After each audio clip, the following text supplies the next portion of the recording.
family move over to the United States, and then we showcase something happened within the family, and as a result, the mother have to step up and be the woman of the house in a way that we don't see it regularly in Africa, and she demonstrates what it takes to be a very strong woman, and so that's basically the story in a nutshell.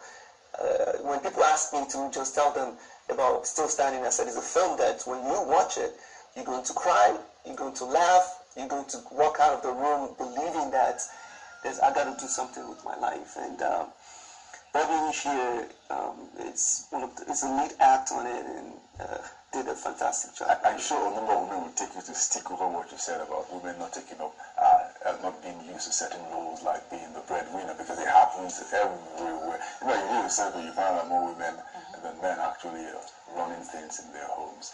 But I will get your support. Yes, I know that. I know. But Bobby, it's something you've done. I'm sure you're proud of what you've done. So tell us about. I don't know the kind of back here, but tell us about what it did for you and what message you're going to pass. What message has been passed across with this movie? Well, just to connote to Ben's point is, Still Standing is a chronicles the lives of Africans living in America, trying to live the American dream.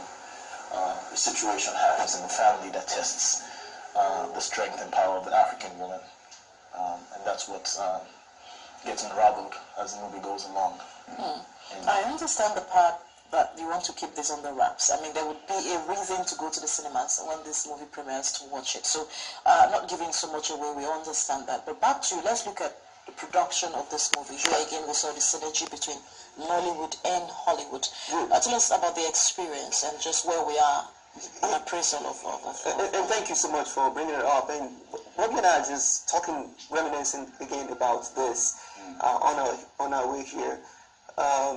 One of the things we were able to do very well with this film was we brought the best of the best as far as the crew is concerned. We brought folks from Hollywood. It was shot in California. In San Francisco, we brought Frank Herrera, who is the cinematographer on it, and the synergy between the crew and the cast was unbelievable. We created an atmosphere that allowed both the actors and the crew to function in a way that's never been done before. And we said that because with Jackie, Happy, and Bobby, they've been in a lot of film, and Bobby can share with you that they have one of the greatest experience behind the scene. We've been able to capture it, and we'll be sharing it when the DVD comes out. But I would like Bobby to just give an insight about the difference on that set of what we're able to create.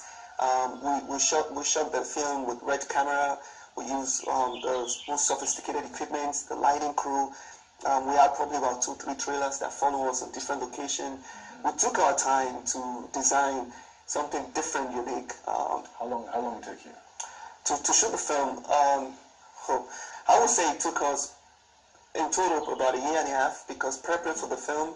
And one of the things we did differently is the production process. We got the actors and actresses involved. We flew Bobby down from Canada to be part of the auditioning process. So he was there sitting down and said, look, I want this guy to be my kid. I want, and they had an input. And share with us some of the things that was done. Just to add to it is, first of all, the movie was written by like an up-and-coming writer from Hollywood, Jamal Holland. Yeah. And the depth that he had to go to capture like that African essence, the struggle of an African, it just makes the movie so. Because at first, when I read the script, I'm thinking, it has to be someone from Nollywood, to understand, But then there's a perspective, there's a different lives of Africans living overseas, that's being observed by non-Africans, And then the crew members like Frank Guerrero, the cinematographer, he's also like a rising Hollywood director, but he was the cinematographer in this film. And then the director himself. And then the thing that I liked about it, and I think Nollywood can learn from it. I know, we have a lot of stuff that that making us, not reach our full potential, as a movie industry, was the fact that the executive producer came and said, you know what, I'm giving you guys 2 or 3 weeks to just talk about this movie, get to know yourself, just the chemistry. That's before we start shooting. We're in this hotel for 3 weeks. So the point where my chemistry with someone who's just like an extra, playing one scene, was so engaging. You could think we're almost like we've known each other for so long. That's like Big Brother, eh? Exactly. They put us in. Everybody got to know themselves. We got to know each other's characters. Behavior off screen. And then that chemistry, it tells so much when you watch the movie. You can tell these people have been together for a while. It makes it look real. Nothing looks forced. Nothing looks scripted. So that's the thing I think Nollywood can borrow from. Yeah.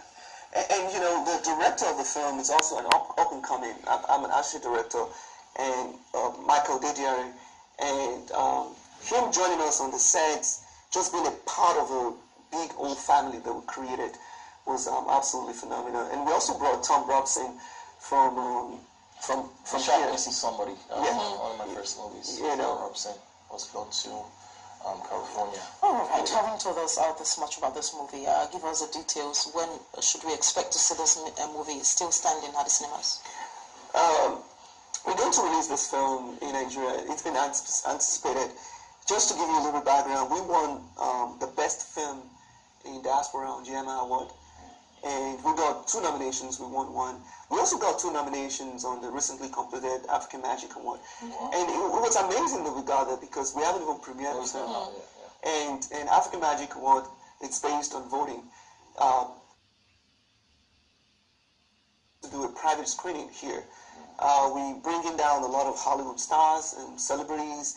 And one of the things I want to offer you guys is maybe I would have, if you guys are really nice to us, we'll probably give you guys maybe 2 tickets and invite some of your audience to come because it's really very private. It's just really for chosen few. So January 15th, we're going to be showing the private screening, and February 27th, and everything is available on our website. Okay. All right.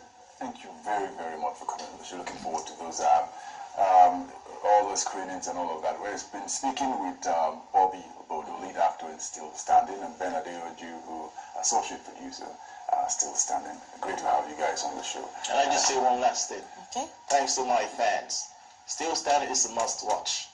Trust me, it's gripping. I don't know, they've told me not to give it out, so I'm trying to yes. It's a must-watch. It's a must-see movie. There's Bobby Obodo, that's myself, and Jackie Appiah. Look out for this movie, and thanks for your support. Thank you for coming. We appreciate your time on the show. Thanks for the support. We will stand in the row, still sitting. That's our own movie. All right, guys, thank you very much. That's it. So that is a wrap for the show for today. Tomorrow we come back, continue all the good stuff we've been doing. Remember, everything you do, be happy and contribute well to your society.